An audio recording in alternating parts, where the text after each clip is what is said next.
ஆம்பளை சொக்கா. யோ வாயா வாயா. என்னையா அது டி-ஷர்ட்டா? தரமா இருக்கு. நீ பார்த்தா கண்டுபிடிச்சிருவான்னு நினைக்கிறேன். பார்க்க தேவை கிடையாது. ராணியா டி-ஷர்ட்டை செதுக்கிருக்கேயா? செதுக்கிருப்போம். யாருக்கு செதுக்கிருக்கோன்னு பாத்துக்கோ. ஏர்டெல் டாடா ப்ளே அப்படியும் பின்னாடி என்ன போட்டிருக்கு?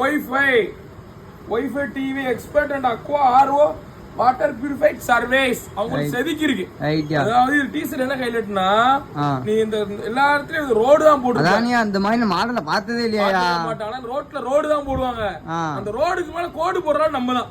தரமா இங்கிட்டு காலர்ல 2 கோடு, கையில 2 கோடு போட்டு சிம்பிளா போட்டு தரமா அடிச்சாச்சு. ஏர்டெல்காரன் எல்லாத்துக்கும் சிம் கொடுக்கான், நீ டி-ஷர்ட் கொடுத்து வாங்கிக்கிறியா?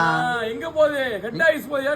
ஏர்டெலோட ஹெட் ஆஃபீஸ் போகுது டி-ஷர்ட். ரைட்யா. அது தரமான குவாலிட்டில கடைசி பார்த்து அங்க தொட்டு இங்க தொட்டு கார்பரேட்டுக்கே நம்ம போயாச்சு. இன்னும் டி-ஷர்ட் இவ்வளவு தானா? யோ இப்பதான் வந்துகிட்டு இருக்கியா? சேவல் ஹெட் ஆஃபீஸ்ல போய் ஓகே சைன் ஆனா முடிச்சிருவான். கதையே வேற. ரைட்யா. ரைட் பாப்போமா? ரைட்யா.